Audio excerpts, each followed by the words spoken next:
Good evening, ladies and gentlemen. It's now 5:30, and I call this work session of the Burnsville City Council to order. Would the clerk please note that for the record that Mayor Couts and Councilmember Keeley are absent. We'll move on to item number 1, which is a sketch plan review for Grace United Methodist Church at 15309 Maple Island Road.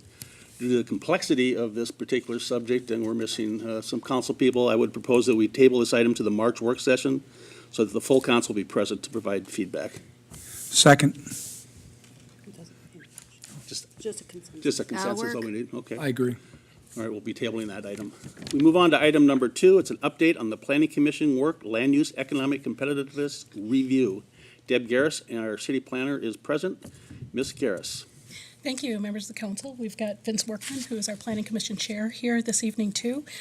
This is a work plan item that actually started from the City Council, from your all-day work session, looking at how can Burnsville be competitive? How are we competitive with relation to the surrounding cities, adjacent cities? And are we, where do we kind of stand in relationship to what all of the cities allow as the types of uses in the zoning districts, and then the processes that we use. So WSB did a pretty lengthy study, and I think Council has received the Planning Commission background materials. Planning Commission went through this on December 11th. Whoops.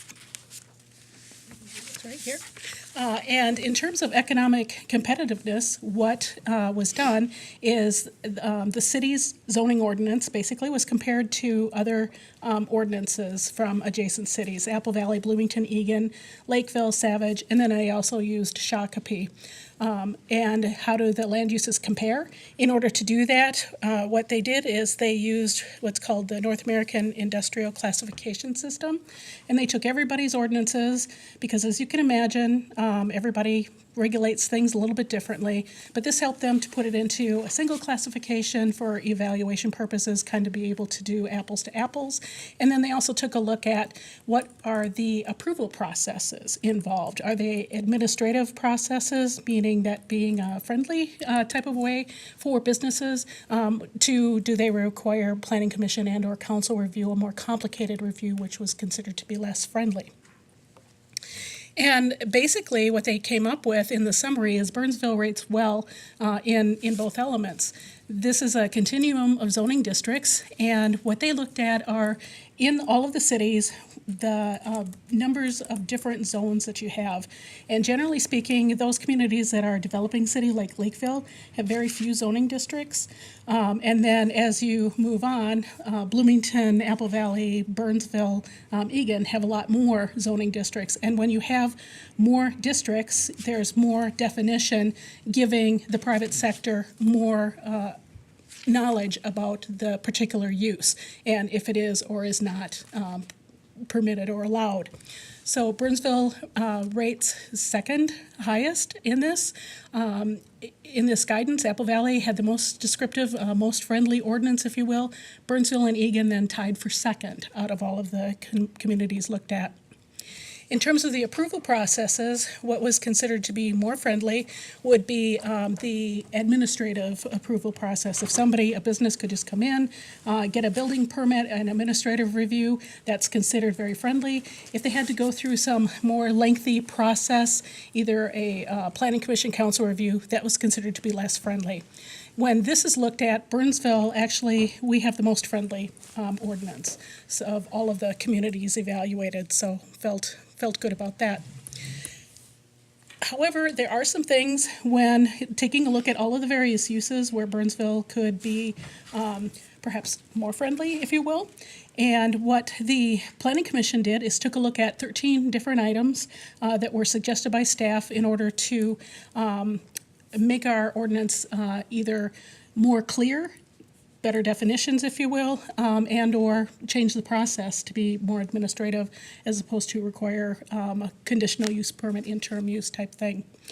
The items that we looked at in terms of Planning Commission, they felt that a number of these items could be changed, and that would be favorable for the city, and something that could be relatively easy done. For instance, we're supportive of changing liquor stores from a conditional use permit to a permitted use in our B3, B2 zones, heart of the city and mixed district. So that's something that they felt good about. Also, changing stone and monument sales to a permitted use in the B3 instead of a conditional use. This is a use that it's entirely conducted within a building, and there are no impacts to adjacent properties, et cetera. So they felt that was a good thing to change that to a permitted use. The next two really relate to something that council has looked at more recently, and that is in the industrial zoning districts, the limitations on the amount of retail that you can have. The current ordinance has a limitation for accessory retail in the industrial zones of 1,000 square feet. Then there is another provision that allows you to go up to 20% of that floor area, but you need a conditional use permit to do that. Basically, what Planning Commission felt comfortable with and is suggesting for council is to remove that 1,000 square foot limitation completely from the ordinance, and then remove the CUP requirement so that someone coming into an industrial zone can have up to 20% of their floor area be accessory retail, just as a permitted use. Another one that changing from CUP to a permitted use would be wholesale showrooms. Most of these items have other types of impacts, if you will, but they're already taken care of, like as in liquor store, we have a liquor license that provides, performance criteria and things. So there's really not a need to have the additional CUP review for that. Again, Sports Performance Training Center, that has required a conditional use permit in the industrial zones. We're talking about just making that a permitted use in all the industrial, except for the GIH and the I3 zoning district. Also removing CUP requirements for freestanding restaurants. Those would be permitted uses in the B3 and mixed zones, no CUP required. And then removing the CUP requirement for veterinary clinics and hospitals. And these are things that don't have like outdoor runs, such as a kennel, but just the veterinary clinic and hospital, if you want to do that, permitted use. And then in the B3 and the I1 district, and a permitted accessory use in the B4 zone. So in taking a look at all of the analysis, they felt that those are things that we could relatively easy do that would make it easier for businesses and more quickly be able to process at an administrative level. The other uses, there were a couple of items that they looked at that Planning Commission didn't feel needed to be changed or didn't feel these were high priority. And one would be, we have a lot of uses listed in our zoning ordinance related to waste management, recycling centers, and those types of things. And Planning Commission thought, we don't have that many applications for something like that. They thought in the future, if we want to, we could take a look at it, but really doesn't rise to the priority at this point in time. Similarly, educational uses in the industrial zones for some of these, for high schools, schools, those types of things, most of those are in our single-family zoning districts. So they didn't feel that there was a need to include them in our industrial zones, because we're looking for, employment center and those types of things. And the last one that they took a look at would be healthcare uses in terms of things like group therapy, group homes, assisted living, those types of things. They thought that it was fine to keep those as a conditional use in business zones because that gives the city the ability to take a look at those to determine if there are uses impacting adjacent property, traffic, some of those types of things or not. And then the last two, the Planning Commission thought needed more study. And these would be related to data and call centers. The staff recommendation was that we split that into separate definitions, one for a data center and one for a call center, because they have different implications. And we had suggested allow data center to continue to be permitted, but for a call center, that usually is something that has a lot more volume, higher number of employees, potential traffic impacts, to make that conditional use in the industrial zones. Planning Commission wasn't quite comfortable with that, and they wanted more information and more study on that to be brought back to them. And the last one would be in terms of the administrative approval process. We did take a look at that. And there is a current standard for conditional use permits and plan unit developments that if someone comes in and wants to increase the cube of their building up to 10%, that can be approved administratively by staff. We had suggested making that up to 50% of an increase.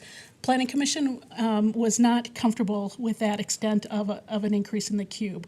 They felt that the majority of commissioners felt that there could potentially be some increase, but they thought 50% was too high. And we did have one commissioner that thought 10%, our current administrative review was too high, and there should be, it should be more restrictive than that. So with that, that kind of sums up what the study was with relation to our business competitiveness, and we're looking for council direction this evening. If you concur with the Planning Commission, then staff would proceed with developing an ordinance. If you have other direction on these items or additional items, then we're looking for direction from council as how to proceed. Okay. Thank you. Any questions from council? Just comment, great exercise. So glad we did this. I think it was a good, you know, it's always good to, whether it's every 5 years, take a comparison to our competition cities, since we're all competing for businesses. Make sure that we're the most open and invitive and the least obstacles to get a business open. And it sounds like we're in good shape, but there was a few things that we needed to improve. So I love it. Thank you. Councilmember I Coughlin? have no questions. You're concurring? I'm concurring. Okay. Councilmember Schultz? Yes. I concur as well. I'm looking forward to your findings on the increased administrative end of this, though, to see where you're going to finally land. Thank you, Ms. Garris, for your presentation. Thank you. Ms. Faulkner? Acting Mayor Gustafson, members of the council, if you have any thoughts on the PUD increasing of size, staff had recommended 50%. The Planning Commission was undecided, and I don't know if Chair Workman wants to add to that, but if you feel strongly one way or the other that you want to keep it as is at 10%, or you want ultimate, more flexibility up to 50% as staff was recommending, it would just be good to know your thoughts so we know how to package that ordinance for Councilmember further Coughlin? discussion. Well, I'm open to increasing, but I'd like to hear from the Planning Commission when they have time to talk about it. Okay. And I'm certainly open to increasing it, but I, again, defer to their discussion first. There was that was a pretty healthy discussion. It just seemed like a dramatic jump from 10 to 50, and we thought that there should be some level of oversight. I don't want to use the word oversight, but we thought it was a drastic jump, and 50% change is a pretty significant change to the cube of a building, and so the essential character of a building can change at that level. So we were trying to figure out a healthy percentage where we could allow it to happen administratively, but still have some oversight once we hit a certain trigger. And like Deb said, we didn't really land on a number at our meeting. So Councilmember Coughlin? My understanding is you're going to further discuss that based on this proposal. yeah, I right? think Deb's going to bring that back to us, and we'll get that in the data center call center item addressed as well. Councilmember Keeley? Well, I watched that meeting, and I remember the discussion at the end. I was thinking, I have no idea if they've got any kind of, there was a wide disparity between opinions. But then it started to migrate away from 50 to 25, 30 or something. And then I do remember the one planning commissioner noting more restrictive would be better. And I understand where they're coming from based on their prior comments. I wonder if thinking of it not just in terms of percentage, but what type of expansion? Is it up a level? Is it just off the back?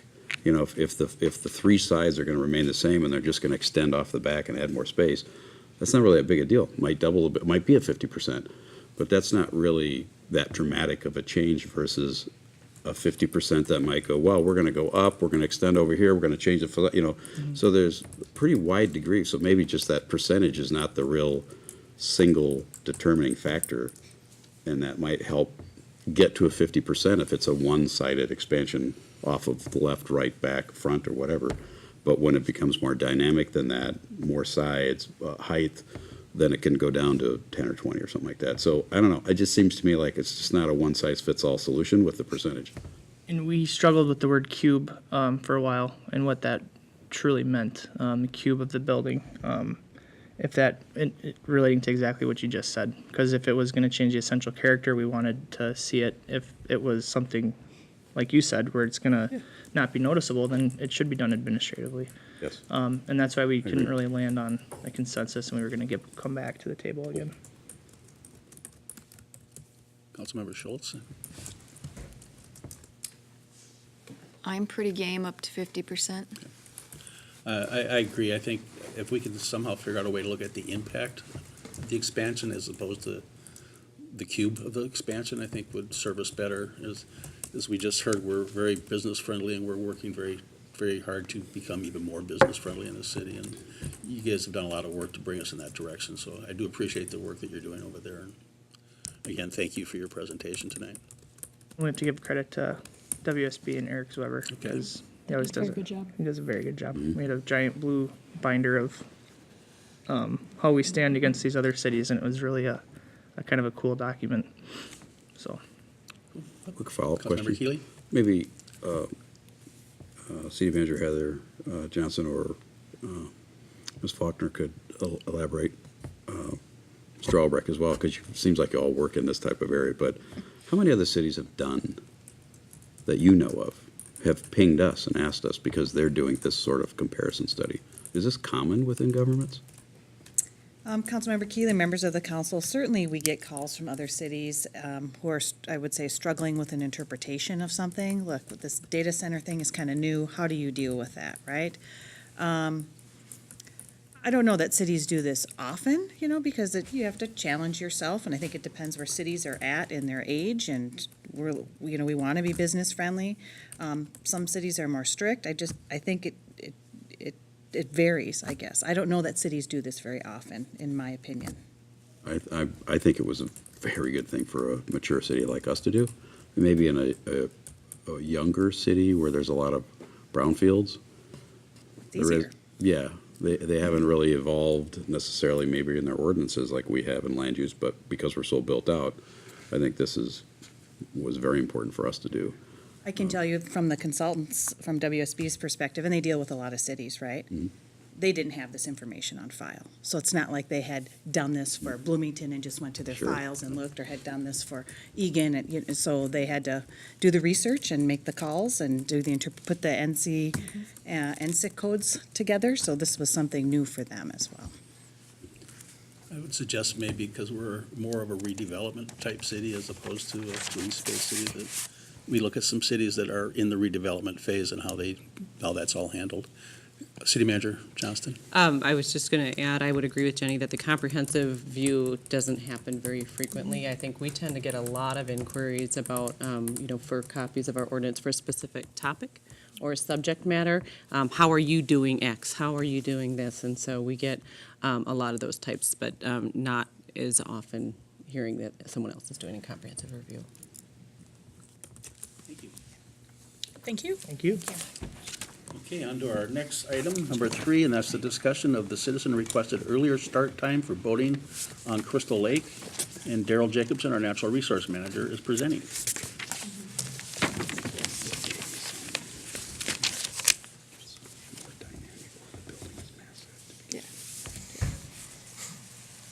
All right, thank you. Yeah, so this item was started, I think, back by a citizen request in September. Just to give you a quick kind of outline of some of the effort that was put into gathering this information. Obviously discussed at the September work session. At that time, council directed staff to try to gather some more information on the item.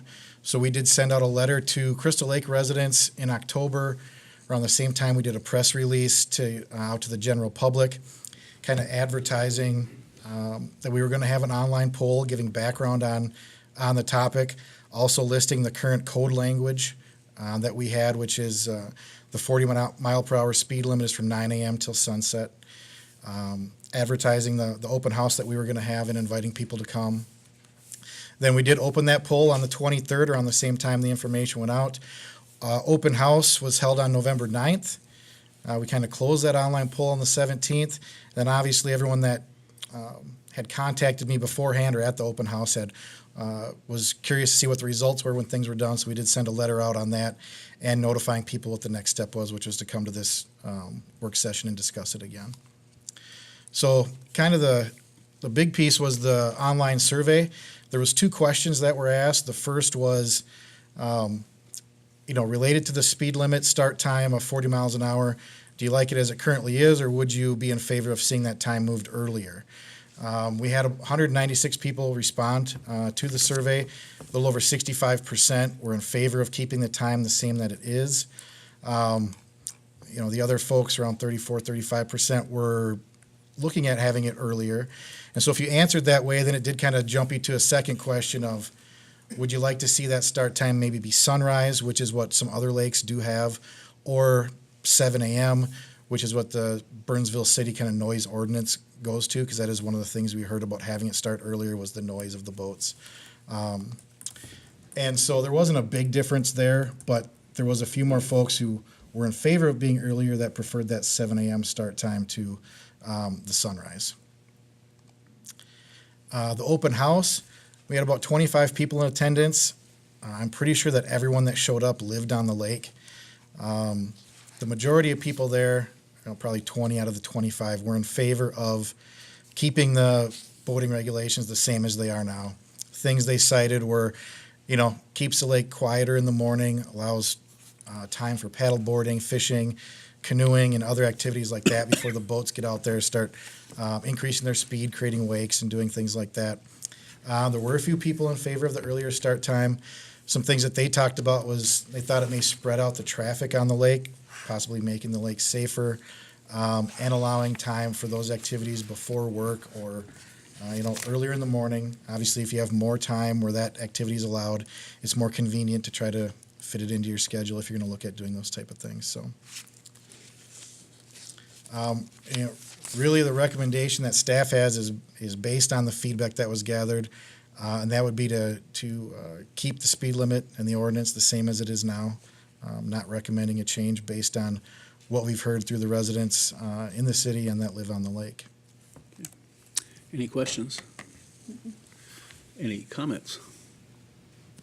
Councilmember Keeley. Well, as a former Crystal Lake property owner, enjoying quiet mornings before 9, and also being a disruptor of that quiet morning, admittedly, the problem that we have today is that there are some morning fishermen with extremely high horsepower motors on their boats. And when they put in on the west side of the lake, they go flying across the lake at 60 miles an hour to get to the fishing spots on the other side, breaking that ordinance on a constant basis. Happened the whole time I lived there, and it continues to happen today. So we don't really have an enforcement vehicle to enforce what we currently have. But I can understand why that being a factor. Why add to that by making it, increasing the speed earlier than 9? Because there already is plenty of speed problems at that hour of the morning, and it just is what it is. I don't know how we could ever enforce that, to be honest with you. So, based on the survey, and it's clear that the will of the people have spoken, and leaving it as is makes sense. I mean, if it was the other way around, and the majority really said, we need to adopt an earlier time, that's what we're all in agreement, or the majority wanted, be a different thing. But I don't see any other course of action for us other than to support what their survey showed and leave it as is. Councilmember Coughlin. I'm going to leave as is. Councilmember Schultz. Yeah, the survey results are pretty clear. I think you have a consensus to leave it as it is. All right, thank you. Thank you. We are now on to the roundtable, and we have a planning commission vacancy. The planning commission alternate has moved out of Burnsville, is no longer able to serve on the commission. So would the council like to appoint a previously interviewed candidate to the vacant term, or wait until June?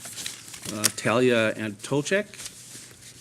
was the one that we originally wanted to appoint to something, and we didn't have it for the planning commission, but she's willing to serve now if we want to do that.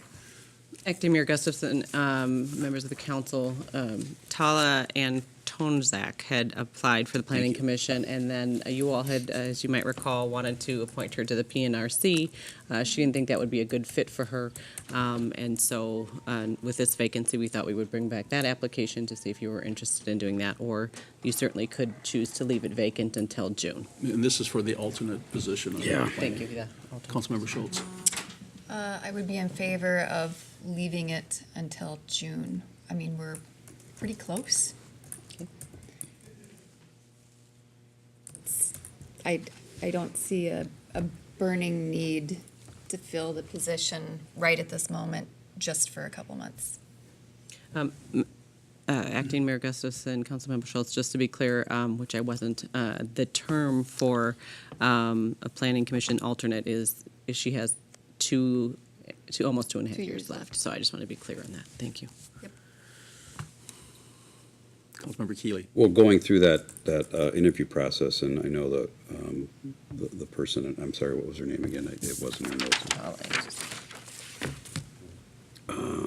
Tala Anton. Tala, Yeah. Anton Zach. I know there was a lot of support in our debate of and we didn't have room. I think she's already qualified. We already would have liked to have put her there. We offered a different one because we didn't have room, and she really wants to be on planning commission. I would support appointing her as the alternate. Councilmember Coughlin. In this case, I would agree with Councilmember Keeley. Well, I'll agree with you as well. I like her background, and I like the fact that she's in real estate, which I think we need somebody there in real You estate. would. I would. Jeez. So, yes, I Does think that we mean you should have to appoint her. recuse? Just because you're in the similar industry? What can I tell you? Thank you, Acting Mayor and Council. We will move forward and talk to Ms. Anton. Thank you very much. Okay, next is reports on advisory boards and external organizations. Councilmember Keeley. Because of the holiday, I-35, MBTA, and even the Fire Muster Board have not all met, but they're all meeting after this meeting tonight, later on in the month, so I have nothing to report. Councilmember Schultz. Nothing to report. Councilmember Coughlin. DCC met, but there's nothing significant that came out of that. All the boards I am on are starting to meet as of tomorrow, so I have nothing to report. And with that, This is the shortest work We session in are- the history of Burnsville we are adjourned. City Council.